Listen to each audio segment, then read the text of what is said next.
Yo, yo, yo, what is up, y'all? It's Cone back here again today with another episode of After the Buzzer, the show where I recap the NBA games from the night. We had two more playing games tonight with the 9 and 10 seeds in each conference facing off for a chance to play against the 8 seeded Los Angeles Clippers and the Cleveland Cavaliers and a chance to finally make it into the playoffs.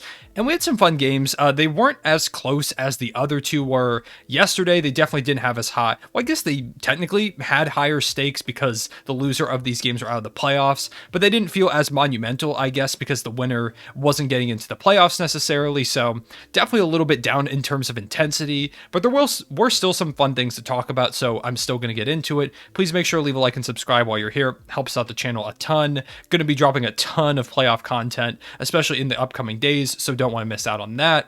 Now, we're going to start off with talking about the Pelicans and Spurs because I think I have a little more to say about this. The Pelicans won 113 to 103. It was never necessarily a super close game. By halftime, the Spurs were down double digits, down like 17 or so heading into the fourth quarter.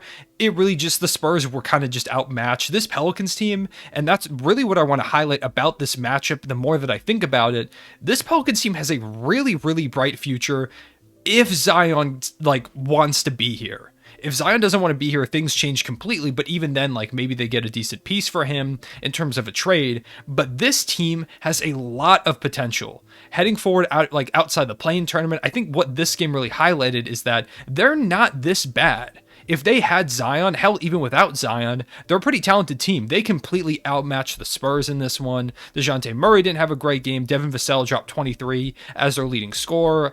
You had 16 from Jakob Poeltl with 9 rebounds, 12 from Josh Richardson, 12 from Lonnie Walker. The Spurs just really didn't have the talent to match what the Pelicans have. They are beyond a play-in team. When fully healthy, a starting lineup of CJ McCollum, Brandon Ingram, Herb Jones, Zion, and Jonas Valanciunas is really damn good. When I talk about that, including next year, hopefully they'll have another year of development and stuff like that. Zion maybe can be fully healthy. You throw in pieces like Jose Alvarado, who is just another example of how the Pelicans have been really good at finding talent in these last couple years. Trey Murphy has shown a lot of 3-and-D potential. Larry Nance is a solid guy. That's a really good 9-man rotation if you throw Zion into the mix. This Pelicans team has a really bright future, and I think watching this game, it was kind of a thought that a lot of us had because I tweeted out, I know a lot of other people, I was literally typing out that I can't wait to see Zion with this team when my brother, Ninja Bands on Twitter, go follow him if you're a Philly fan, tweeted out the exact same thing basically. So it was really on a lot of our minds watching this game. The Pelicans feel like they should be a lot better than this. With Zion, they really have a shot to be a top 6 seed in the Western Conference next year if he comes back, he's healthy. I'm sure they'll make a couple moves around the edges as well. I feel like the Pelicans have positioned themselves really well through this trade deadline, through this recent draft, getting Herb Jones, who was a steal where they got him at. They've just done a really good job. So I want to give a shout out to the Pelicans there. I don't think they're as bad as a play-in team's record would suggest. They really just had the Spurs outmatched. Gregg Popovich said it best. They just didn't really match what they did. They played pretty poorly for 3 quarters. They tried to make a comeback in the fourth, but it just wasn't enough. There was some speculation after the game that maybe this was Gregg Popovich's last game coaching.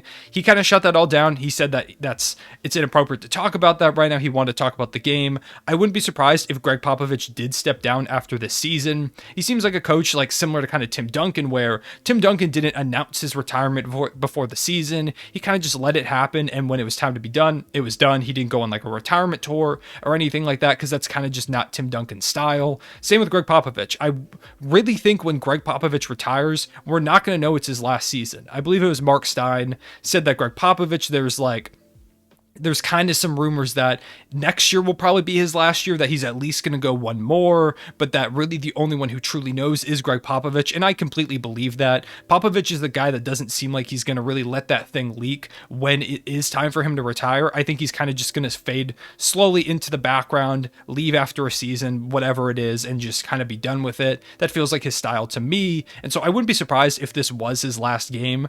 I don't think it is. I I really think he's going to come back and coach another year. I feel like there would be, maybe if it's not an official thing, I think there'd be a little bit more of a rumbling that maybe he's going to retire after the season, because it kind of seems like it all just came on at once watching this game. But we'll see. Like, it's Gregg Popovich. We really never know with him. So that's kind of my view on that.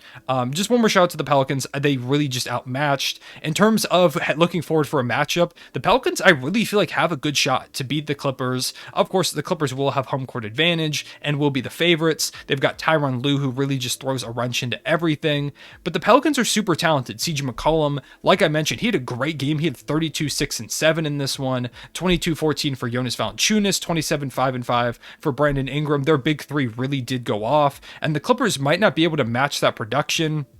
Last game, they had a really grinded out affair with the Timberwolves, so I'm not quite sure if that's going to be the exact same type of style. This Pelicans team feels like they're going to run a little bit more, gun a little bit more. I wouldn't be surprised if they bring in kind of a similar game plan to go up against Jonas Valanciunas that they did last time. Of course, with a few tweaks, because inevitably they ended up losing. But it's going to be interesting to see what Tyronn Lue draws up, because this feels kind of similar to me in terms of they have Jonas Valanciunas, this like pretty solid center, obviously not as great offensively as Cat, but in a similar way, he is a pretty solid offensive big, a little more physical. So I think that does change the game plan. And you've got this great wing scorer, Anthony Edwards, too, compared to Brandon Ingram. You've got a great guard scorer with D'Angelo Russell, CJ McCollum. So there's some similarities there. I'm curious to see what changes they make. I think that's going to be a great game. If you ask me to predict, I'm going to go with the Pelicans. I'm going to say that the Pelicans end up taking down the Clippers. Maybe that's the biased Thunder fan in me. In fact, it is the biased Thunder fan in me saying that, because if the Clippers lose, we get another lottery pick, whatever, it doesn't matter. Let's move on to the second game. Second game, the Atlanta Hawks took on the Charlotte Hornets, who were the 10 seed, Hawks being the 9 seed, coming into this with home court advantage. The Hawks kind of took a pretty sizable early lead, up 9 after one quarter, up 8 at halftime, and then the third quarter is really where things fell apart for the Hornets. They just can't play defense. They really can't guard anyone. Trae Young really didn't have a great start to this one. I think he was 1 for 9 at one point. He did end up with 24 points and 11 assists. His playmaking really was super critical in that third quarter, and really just this entire game. Even when he wasn't scoring, Trae Young is one of those guys that impacts the game in a lot of different ways. You had 22, 7, and 2 from DeAndre Hunter, who was super valuable in this. 15 and 17 from Clint Capella, who dominated and really highlighted what we'll talk about in a second, the Hornets' need for some kind of big man, because Plumlee is not the answer. 18 from Gallinari, you had 13 from Kevin Huerter, 13 for Bogdanovich, all of this to the tune of 132 points, winning by 29. Hornets only putting up 103. LaMelo struggled pretty early in this one, but kind of found his rhythm, ended up with 26, 5, and 8. They run pretty small a lot of this game with PJ Washington at the center. He had 17, 6, and 2. You had 21 from Terry Rozier.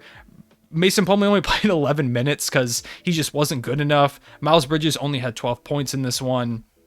Another disappointing play-in defeat for the Charlotte Hornets, who once again go home earlier than they wanted to.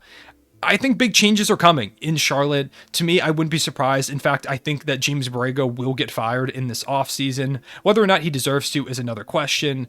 It just didn't feel like they had the intensity for the second year in a row in a play-in game. It felt like they got massively outplayed. They were down big, like almost down 20 in the first quarter last year against the Pacers. This year, completely collapsed coming out of halftime. It just felt like they didn't really have their urgency. Of course, James Borrego is handed a roster that really doesn't have a lot of defense. They didn't have Gordon Hayward, they don't have a rim protector, all things that they really could have used in this game. But ultimately, I don't know if he's going to be back.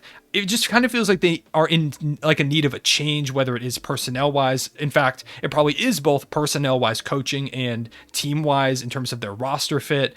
It feels like they've kind of hit a ceiling for right now, which is weird to say for a super young team, because I don't think it's true. I think the Hornets are going to get better, but I do think that that is a change that will come. And really, they've just got to get a center. Of course, they're probably going to bring back Miles Bridges on a pretty big contract in this offseason, probably close to a max contract for him, which I don't think that's a bad deal for a young guy who was just a leading scorer on your team. He was phenomenal this year, even if he struggled in this game. You've got LaMelo Ball. You've got to get him a lob threat. Get some kind of center. Montrezl Harrell's cool and all. He's not a starting center in this league. He's a lot more of a bench spark plug, which he did a decent job of that in 16 minutes, putting up 9 points. But overall, you need someone bigger, you need someone better. Get LaMelo Ball both a floor spacer and a lob threat, and just someone who can play down low. Miles Turner is a name that always comes to mind, but to me, I really feel like Rudy Gobert is a name that you need to look out for in terms of who could come to this team. I think he would be such a perfect fit. He doesn't necessarily space the floor, but the Hornets have so much shooting. And while, of course, it is ideal that you could have a floor spacer, maybe like a Miles Turner, I think Rudy Gobert's defensive impact, he is a walking top 15 defense. You bring in a couple decent wing defenders. You have Rudy Gobert down low. This team that already is a phenomenal offensive team, if they become even an average defensive team, they're going to win a lot of games next year. So I think a guy like Rudy Gobert would fit really well on this team, in addition to any number of guys. If Miles Turner is available, which I'm not sure he will be, he would fit pretty well. Just any really defensive-minded center, they've got to get on this roster. They've got to get some wing stoppers. I don't know why I said stops. It just felt like they got exploited consistently in the pick and roll, pick and pop, whatever the Hawks did, the Hornets didn't stand a chance. And that was part of why I thought the Hawks were going to win this game, because Trae Young is such a masterful, he just orchestrates the offense with such a skill, especially in pick and roll scenarios, which the Hornets just cannot defend. And lo and behold, they got blown out. So to me, it feels like big changes are coming in Charlotte. In terms of facing off against the Cavs, I think it really is anyone's game. I'll pick the Hawks. I'll pick the Hawks to beat the Cavaliers. I think, well, actually, that depends on if Jared Allen is playing. If Jared Allen is playing, then I think that he shifts this thing and the Cavs win. But if he's not, I'll take the Hawks. I don't think Trae Young shoots as bad as he did this game. I think he'll be fine. Clint Capella is going to be a big issue for them without Jared Allen. Mobley's great, but he doesn't necessarily have like the size they might want. They don't have a lot of great defenders to stop like a Trae Young or even like a pick and roll. So give me the Atlanta Hawks in a game against the Cleveland Cavaliers without Jared Allen. If Jared Allen does come in and play, give me the Cavs. So those are my thoughts on the play-in games. We will see the next ones on Friday. No basketball tomorrow on Thursday. I'm going to drop a video, probably award predictions tomorrow, in addition to maybe another series breakdown. So let me know what you want to see in the comment section below, and let me know what you think about the upcoming games to get the 8 seed. I think it's going to be really fun. I'm excited about it. So I appreciate y'all watching. Make sure to leave a like and subscribe. I'll see y'all later. Real one, say it back.